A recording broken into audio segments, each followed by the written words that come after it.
you don't need to be perfect on social media online for people to like you. Like people like you more when you're a bit raw and unfiltered.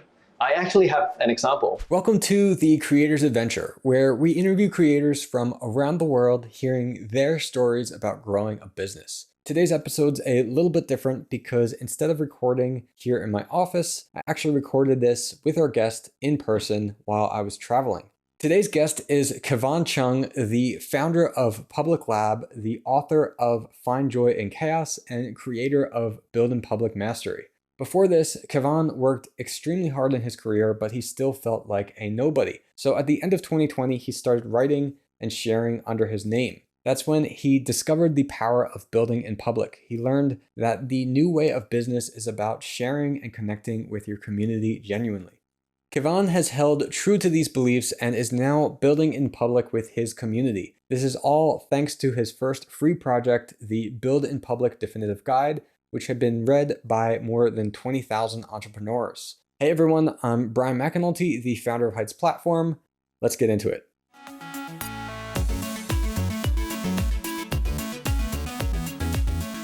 Hey everyone, we're here today with Kevon Cheung, and this episode's a little bit different because I'm actually recording in his studio in Hong Kong.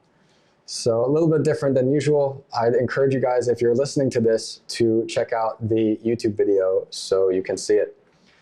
So Kevon, welcome to the show. Thank you for having me, Brian.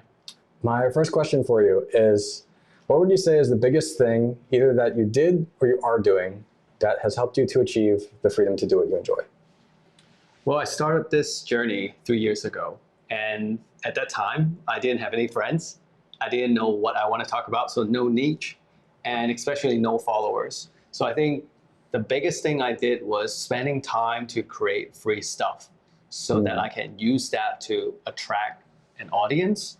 And then slowly, how free content can build up the trust, then they become my fans. They want to keep learning from me. So my first free project was actually the Build in Public Guide. And people say, Kevon, like you can write this quickly and then push it out. The thing is, I didn't do it very quickly. I spent 2 months writing just 10,000 words. Wow. Yeah, so I actually took my time to hang out with people, to learn what they need, and then produce it. So to me, building free stuff actually has a lot of gems. And as I go on with my journey, I have to worry too much about the business stuff, right? So I actually start working on free stuff that can help people. And I can see that my reach is slowing down because of that. So now, that's why I think it's very important. Interesting. Yeah, I definitely believe that creating free content, free programs, free anything that you can offer is super helpful, not only for like that engagement with your audience, the trust, but also like attracting people. And we're doing some of the same thing right now, thinking like, well, what's some other like free products, free tools, things we can create, even from like a SEO perspective to get people to find us. So. Yeah, and when I say free, I think a lot of people might think like free lead magnets or freebie, the two words that we use a lot. But I really don't think you should just create free stuff, but it has to be free, but really high quality, like so high that people would say, I want to pay you for that. Kind of like what you told me about like letting people choose what they want to pay for the lemonade. Yeah, and when you blow people's mind like that, they remember you and they want to follow you. Yeah, true. Definitely over-delivering is super important. So for those listening who are not familiar with this concept or idea of building in public, can you share a little bit, like, what does that mean? Yeah, sure. So usually when people say building in public, I think from the software side, we would say, oh, it's an open garage. You're working in the garage and people outside can walk by and see what you're working on. Maybe that's the first layer. I like to say open kitchen because I like to relate to something we all know. So open kitchen, right? The chefs are cooking inside with the glass, or maybe no glass, but we can all see, oh, they're very confident. They're very clean. And that's how they put the food on the plate. But I think that's the misconception about building in public. People think it's just seeing what's inside. So on the other hand, this is why we see a lot of people sharing updates and sharing some random to-dos that no one cares. So in my philosophy, I'm bringing in something new. Have you heard of the concept omakase? It's actually, sorry, not a concept, but it's actually a dining experience. Omakase. Have you been to one yourself? Chef's choice. Yeah. So do you like that? I'm a little bit picky with sushi, but yeah, I do like the experience. So I think building in public is omakase. So it's not open kitchen where you just see, but the sushi chef, they actually stand in front of you. You're sitting at a bar, and they would serve you different pieces of fish or cooked food, but it's one by one, and they actually explain, oh, this is a tuna, and this is how you eat it. This is why I cook it this way. So in that, they're having a lot of conversations. They're building the rapport. They are educating you at the same time. So to me, I always say building in public is more like omakase. You're not just sharing, but you are involving the people around you. Maybe you're asking, how's this tuna? It's my new creation. Do you like it? And if they say, oh, actually, I don't really like it, then it's good. You go back and you kind of work out the new dish.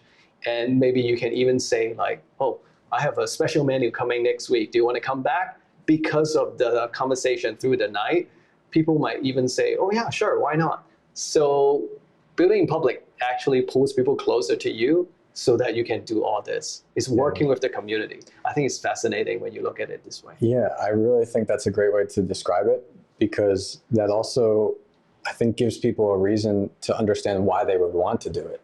Instead of just like, oh, well, this is a marketing strategy or something. It's understanding like, well, this is like, in the case of like the sushi chef, like this is how they choose to run their business and like interact with their customers. And it's also, as you said, not only that way that you work, but then it's creating these feedback loops constantly for you to get that really critical validation and feedback from your customers. Yeah, it's always community and conversations, the 2C. Yeah, that's awesome. So what like led you to discovering this idea of like building in public? And like when did you decide like, okay, I really resonate with this. This is what I'm going to do. So I started this journey writing, sharing online, and building things to teach people 3 years ago. And that was at the end of 2020. As I said just now, like I had no niche, no followers, no friends in the space. And I saw this movement on Twitter. Like a lot of people are saying hashtag build in public, or maybe no hashtag, but they are showing and using the term. And I got curious, like, what is this? Like, it seems interesting. So I looked it up. I found just very minimal information, but it's around, being transparent, being helpful in sharing what you do, and just be open and honest, right? And suddenly I was like, that's my life principle. Like I live my life that way. So this is a great concept. Maybe I can use it as well. But then when I did more research, in the past, I would just jump into it, but I'm a little more careful these days. So I did some research. I Googled building in public, and I found 4 articles, really short, just briefly talking about what I just told you, the basic concept. And I was like, how come no one is guiding people to do it? No one is teaching the concept. That's when the idea of like, maybe I can be the person to teach it. So then I decided to work on the build in public guide to just test out the market with a free product. And I was thinking, I don't want to gate it. I don't want to charge people. I want to see some explosion. So that's why I just put it on my website. No email like that you have to put in. And in 3 days when I launched it, 2,100 people read it. Wow. And I was like, I was a nobody, but suddenly something is happening. So that's when I knew that maybe I should like just carry on and see what I can figure out in serving this audience. Yeah, that's great.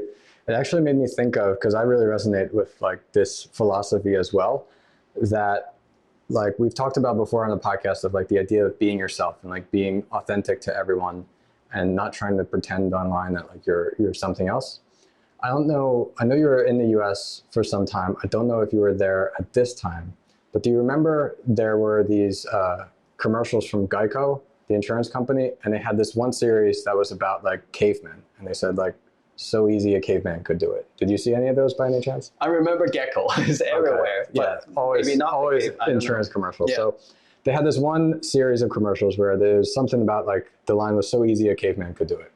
And in the commercial, like there would be cavemen and they would see the ad and they'd get really offended and they'd be like, oh man, they're making fun of us, like acting like we're stupid or something. And my favorite commercial of all time is all the cavemen are like, it's built up to this point that like the population has seen so many of these ads, they know like what's going on. And so all the cavemen are at a bowling alley and they're all just having a great time at night, like bowling with their friends. And then they get a strike or something and they're all cheering, they're so happy. And the thing comes down and it says Geico on like the bowling thing and they're all like frustrated about it. But in the background, they have this song playing that's saying, let me be myself. And for me, like that whole concept really resonates with me. Well, like my philosophy on life is like, I'm going to be myself and I want to let everybody else be themselves. And like, as long as you're not like going to cause harm to me or my family, like you can do whatever you want. And like, I will respect that, that's your thing. And then I'm going to do the things that I enjoy. And so I think when you can show that online, then it really can attract people to you from like just that authenticity of people getting to really understand like, oh, this is who Kevon or Bryan or whoever else actually is. Yeah, I definitely think so. I think on the online space, there are a lot of people just write and sell, and they might make some money, but that's actually not someone I want to be because I want to show up as my true self. When I hop on video calls, people know that, oh, this is the same person. Or when you come into town and we meet up, I also want you to say, this is the same person. So I think the closer the offline and online self are, the more I can, drive impact around the world. That's just my belief. Yeah. Yeah. Well, guys, I can attest to it. I'm in Kevon's studio right here. It's real. This is not virtual reality or anything. Okay. So I think there would be a good portion of people listening or watching this though, that would say like, that all sounds great, but I feel nervous or embarrassed or uncomfortable in some way about sharing online about what I'm doing in my business, my life, whatever it is. What would you say to people who are experiencing that? I think the first thing is to really change our mindset. Of course, it's easy to say change your mindset, but we really need to understand how do you get people to like you? I think just an example, we've all worked in companies and we've all seen like CEOs on the TV or something. I think the CEO who are most respected are not those who are perfect, just like, oh, I'm so good at running this company. But we like those leaders who are more open, who actually talk to you, who maybe even say, I don't know, but let the head of blah, blah, blah speak for me because he or she knows better. So from that mini example, we know that you don't need to be perfect on social media, online, for people to like you. In fact, like people like you more when you're a bit raw and unfiltered. I actually have an example. I was showing you my YouTube channel, right? I was trying too hard to be a teacher on YouTube because in my mind, I thought I'm already very authentic on Twitter in my newsletter. On YouTube, maybe I'll just be the teacher. But ends up, my learning is that every platform is a new space. You need to treat it like a baby. So I cannot be so polished on the videos. I can be more expressive, like moving around, admit to my mistakes. And my latest video came out and I asked around, people actually agree with me that they feel more connected to me. So I guess overcoming that mindset is important. But on the other side, I guess we really need to understand you don't need to share everything. I think when people hear building in public, they're scared. Like, oh my God, all the secret sauce, all the numbers I have to share. No, I think it's more about the behavior. Like as long as you are learning or failing at something and the behavior is you own up to it and then you are able to share that lesson with others. So other people might not be your customer, but as long as they see that, oh, I'm learning this from Kevon, I think that's already being transparent. So it's not like you need to share how you're recruiting students for your course, how much you're making for this batch. You don't have to actually share that. So yeah, these are two big things, I think. Yeah, that's a good point. You have to decide what are the things that you can feel comfortable sharing that align with who you are, I guess, and then like lean into that and realize it doesn't have to be every single thing of your whole entire life. And so yeah, I think that's good. But what about like approaching the failures? Like you mentioned, like you can share like, okay, this was a failure, but like this is a lesson I learned from it. What would you say to somebody who's like starting out? What if they feel like everything they've done so far, like they're kind of failing at? Like where do like they draw the line? Like should they share all of those? Like how should they feel about that, I guess? Or like or maybe what would you say to them if they're at the point that they're just like, okay, well, I'm too discouraged to continue building in public because I feel like I don't have enough success stories to share? I don't know. I think the first thing I think about is maybe we're thinking success as in you need to reach, like, for most people, 6-figure, and that's success. But to me, actually, you don't know something today, and you actually spend some time figuring that out, and then you're like, oh, okay, now I understand. Oh, I have a new approach to my YouTube channel. I feel like that's a mini success already. And when you share that, people wouldn't feel like you're failing.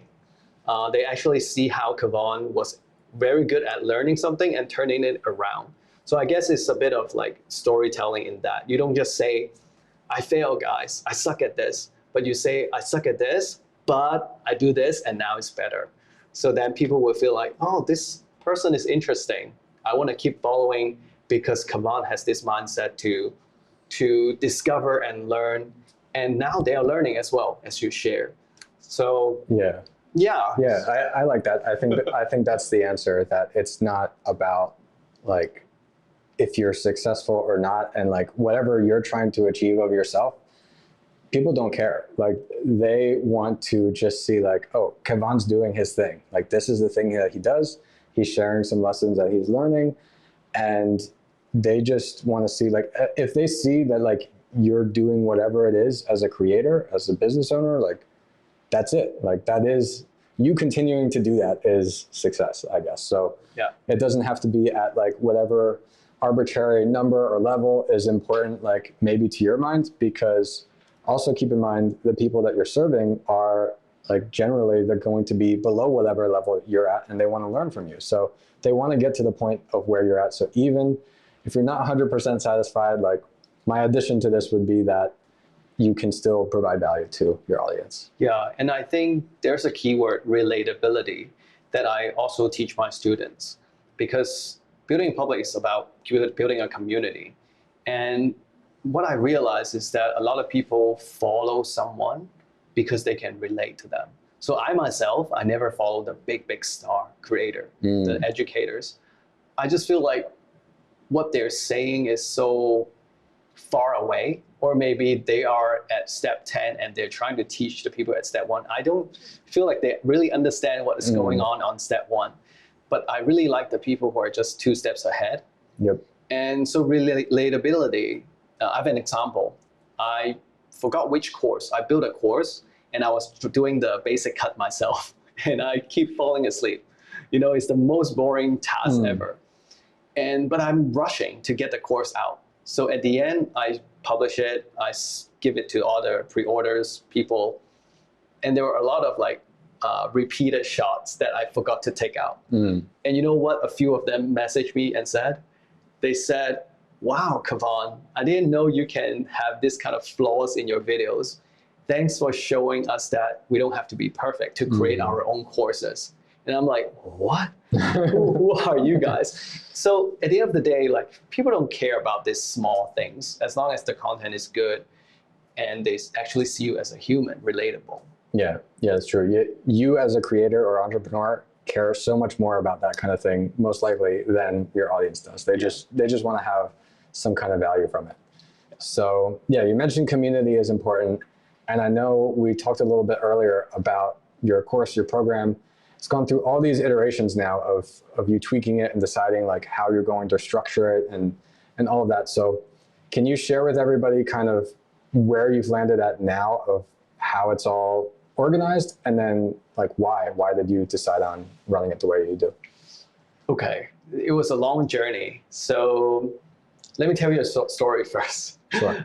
For the first 6 months, I was making $0, and it was quite intentional because I knew to be able to tap into the space and be recommended, I need more credibility. That's why I spent so much time on the free stuff. And I was building a pretty good audience size as well. But when I first decided to, start monetizing, actually it was my wife. She came to me, she was like, Kevon, you have been doing this for free for 6 months. When are you going to charge people? And then I'm like, oh my God, such a wake-up call. So yeah, sometimes you need a little push like that. Yeah, so my first product was a paid community around building in public. But I shut down 4 months later because I realized there's no substance. It's just a space to hold people. And I don't even know what they're doing here. Like, what are they going to talk about, chat about, or get help on? No idea. So quickly, I decided to take a different path. I shut down the community and I set up the cohort-based course. And I didn't have any curriculum, but I have the members. So of course, they can be my guinea pigs. I said, I'm going to try out teaching. Would you guys just join me once a week for a live call? And I remember someone stayed behind one of the calls. And she said, Kevon, your writing, top-notch, full of authority. Your live teaching, live facilitation, they suck. So you lose me in the authority. You lose me in you lose a lot of authorization in my view. That was the moment I said, I need to level up my teaching. But I guess I was figuring out how to teach. And for my topic, it's about overcoming fear. You have to put out your work in order to learn how to put out your work. So I immediately go to a challenge because I thought, okay, that's the best way to actually get them to do something. But I realized out of the 30 days, a lot of people drop off after 7 to 10 days. And I think to me, it's because they actually don't have any background knowledge on how to do it. I was basically asking them, hey, today, please share a decision that you made recently. On another day, please share a mistake you made recently. So it's just prompts, but they don't have the actual learning to support them to do the challenge. Yeah, they run out of knowing what they're actually supposed to do next. Yeah, so after like 3 rounds, I still ran 2 more rounds just to learn about how to run this. I decided to switch to a really live cohort-based course. I teach by live workshops. And that worked out pretty well. I think I ran 5 to 6 later on. But then now I'm thinking it is too repetitive to teach the same materials over live workshops because, well, one, people don't have that much time to attend the classes. Second, it is tiring on my side as well. I'm doing the same stuff. So, Bryan, when I say I go in circle, it's because I go from challenge to live workshop to video lessons. And then now I'm adding back a challenge because I feel like the video lessons and the challenge would go really well hand in hand. So in a way, I feel like my learning of how to teach doesn't become a waste. In fact, I'm actually just learning pieces here and there and finally putting them together. Yeah, it has been like 2 years so far. Wow. Yeah, well, I think that is a great example for everybody to hear if they're a little bit like not completely certain on like, should I have a course? Should I have a membership? Should I have a challenge? Like, what's the right structure? Like, first of all, you can experiment and continue to refine that. And I think there's really no like perfect right answer, like this is the best structure. I think it depends on what you're teaching and what you enjoy.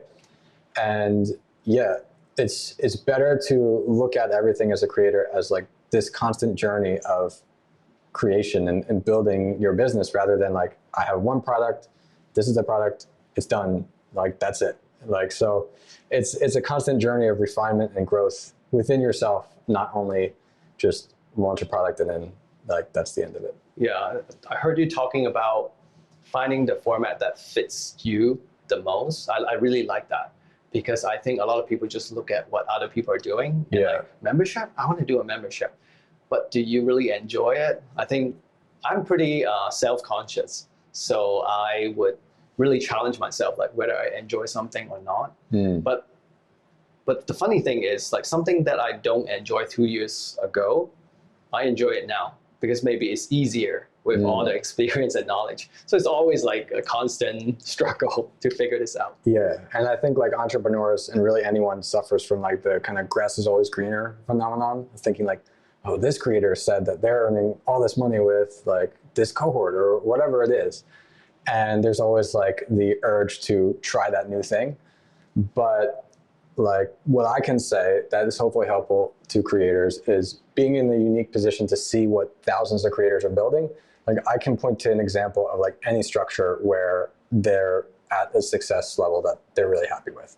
So really, like I would say, forget about the money as a creator, just work on discovering that structure that you enjoy as you're doing right now. Yeah, definitely. Cool. So you talked about community a little bit and why you thought that was important. Can you get a little bit deeper into like, why do you think community is important and like, how does that still play a role now in your current structure? I think community is important because I've tried building without a community in the past, and it was very hard.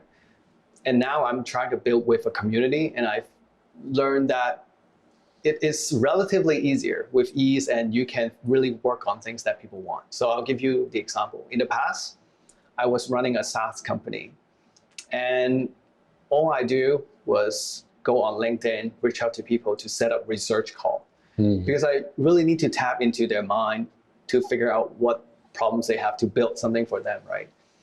And that works out really well. Like there are so many nice people on LinkedIn who would say yes, and I got to know many of them. But it was so slow, like to send a message, to get a confirmation, to actually meet them. The fastest would be like 10 days. But these days, like with a community, no matter they're on social media or in your email list, basically you talked about how you're figuring out a title of a course and you just email them. I do the same all the time. Like when I have some small improvement that I want some feedback on, I just throw it out. I don't expect all of them to get back to me, but if like 15, 20, or even 5 got back to me, that's good. Like I get the raw insights, and now I can figure out the next step very quickly in a few minutes, or okay, worst case, a few hours. So I think a community, everyone wants it, it's nice. But to me, the nicest thing is it really helps you build the right products. Yeah, I think that's super important. And it almost feels like magic when you have whatever kind of audience that you can just say something to them, ask them a question, and then get that feedback. And instead of like the 10-day kind of window you're talking about, like it can be within like a minute. Like we send out the email, and then like a minute later, all these replies come in of like people giving their opinions, and like people want to share their opinions, you know, and they want to be like seen as an expert and heard and add value to you. So you're not like using this to like try to sell people ahead of time or something. Like you genuinely want to figure out how to build the best thing for them and get their advice from it. And it makes it so much easier when you have that like available right away. And so I think that's also a good reason to start like offering like the free products and things like you did, because then you get that audience, even if it's a couple people, like one person giving you feedback is so valuable compared to just doing it blindly. Yeah, totally. I think a lot of course creators, they put so much focus on the first launch. They're like, oh, no one wants my course. But the first round is really for the feedback. So as you said, just one person giving you feedback is good. Your next launch will be so much better. So that's why I think I have a long-term view. Like my course has been running for 2.5 years now. Even though the inside has been changing all the time, the brand building public mastery is always the same. So I think I'm not doing a great job in marketing, but because I have been doing the same thing over time, it has the spillover effect. The momentum is still there, so it helps me. Yeah, that's a great point too. And I think more people should share that kind of long-term view that you have as well, instead of like looking at this as like, I'm going to try this for a few months and we'll see what happens. like think about anything that either you're good at, or if you don't feel like you're particularly like skilled yet in anything individually, like think about like an athlete or somebody who's like really, really good at whatever they do. Like they keep doing that. They've been doing it for years and years. And if you could put yourself in the position where you're able to keep working on that for years, like imagine what you'll achieve eventually. So like I would say a way to look at it long-term easier is maybe that it's not about the money you can earn right away, but as long as you can sustain yourself in some way, then it's about being able to do what you enjoy, as we were both talking about earlier. So with that note, actually, I know that work-life balance is pretty important to you. We both have a daughter around the same age. You have 2 daughters. Can you share a little bit about your thoughts on that and how you make it all work with having a family and running a business at the same time? I actually started this at the same time when my first daughter arrived. So I wouldn't say I'm like a Superman or anything. I had a pretty good runway, like from my previous roles. So that allowed me to do this full time. And I would have given up if I didn't get that traction I told you with the free guide. You probably wouldn't see me talking about this here. But for me, as long as the line is going up, then I would just keep going, even though it's not at the level I want. But to balance family and business, I don't think there's a good way, but my chosen way is I sacrifice other stuff. So you rarely see me hang out with friends, like talking about, like, you know, when friends hang out, especially long-term friends, there's tons of gossip and random conversations. You rarely see me do that. I catch up with them maybe once every month or 2. And right now I sacrifice my exercise as well. Like I used to run a lot. I might drive. I live in Hong Kong, so it's hard to cycle, but I need to drive a bit further out to cycle. I don't do that anymore. If I have time, I would maybe play with my daughter. We'll go down for a walk, something. So it's about sacrifices. But also, I keep saying support system. So we're a bit lucky in our culture. Support is a big thing. So the grandparents help out and all that. So that allows me to really have time to do deep work. And I have an office like this, so I can, you know, just stay away from the screaming and the running around, and yeah, put my heads down to do some productive work. Yeah. But it is not, you know, it's not easy. Yeah, definitely it's not easy. I think like everybody has the same amount of time in a day, but it's all about, like, as you said, like discovering what's really important to you. And I think some people who are maybe not as satisfied with where they're at or the time they have, maybe they haven't fully discovered that. And they're putting their time in places where they really wouldn't consider it to be the most important. And they haven't found out how to like organize or prioritize that. Yeah, and I think one thing I definitely learned from seeing all this success on Twitter with big launches, I keep reminding myself, like, I'm not them. Some have kids, but some they don't have kids. So how much time are they putting into this? Maybe twice as much, and maybe they have 2 partners. I'm doing this all myself. So I think being a parent, I was able to always pull myself back and say, there's no comparison. It's apple to orange. So that helps me as well. And with my slightly longer term perspective, as long as I am, you know, generating revenue in my own way, I don't care if things need to be explosive or not. I never have like a big launch like 50,000, never. But anyway, I'm still running my business. It's okay. Yeah, no, I think that's an excellent way to look at it. And like, I do the same way. Like, if you don't want to have kids or a family, like, that's fine, that's up to you. But for me, like, I rather be like the one who is less successful and get to keep the family and everything I have. Like, that is what's important to me. So I look at it as if, like, if you're trying to like be balanced in life and that's different things you value, like, I already won in the first half of like having the family, and then like the success, like monetarily, that's another part. But the people who have all the success, maybe greater than whatever you have as like the money side, like if they don't have the family, like then they're also missing like a whole half of everything, right? If you want to look at it that way. But again, it comes down to like what is important to everyone. And I think it's important to know that behind successes, there are struggles and there are negativity that we just don't see. Like someone might say they make a lot of money, but are they happy? Most of the time, if we really talk to them, they're not. But I guess for me, I'm already happy because my daughters are happy, my wife is happy, I'm happy, I'm enjoying day to day. Yeah, so that already is quite fulfilling. Yeah, definitely. Optimize for the happiness. That's kind of how I live my life. Like I will ruthlessly spend whatever money on being able to do what I enjoy, and I don't care about like saving money or growing like wealth for the sake of it.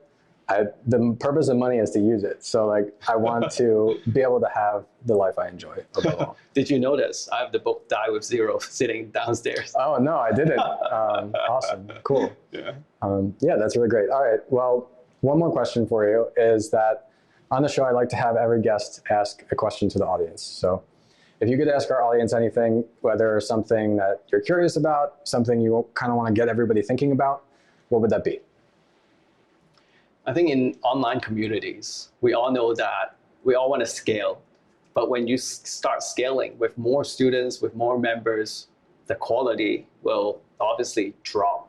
So I'm really interested in how do we balance the two, the scalability of our business, but also I care about my student a lot. Like I don't care if I need to say like set up a call, pay $100 for a call. No, as long as they write a forum post, I would always get back to them, that kind. Yep. So I'm just curious like how you would balance scale and care. And I would love to chat with anyone who wants to just talk about this. Yeah, that's a great question and great thing to think about as you're growing. And something that like we have struggled with, because I feel the same way. Like I always want to prioritize the experience of my customers and make sure that like just because we grow, I don't want them to have like a worse experience. I want them to, if anything, have a better experience. But it's a challenge to work on that. Yeah. All right, so Kevon, before we get going, where else can people find you online? All right, I'm still very active on Twitter/X. My handle is Meet Kevon, MEETKEVON. And then my brand is Public Lab. So trying to be public and trying to help people be more public-minded. So publiclab.co, you'll probably find all my stuff in there. Yeah. All right, awesome. Thanks so much. Thank you, Bryan.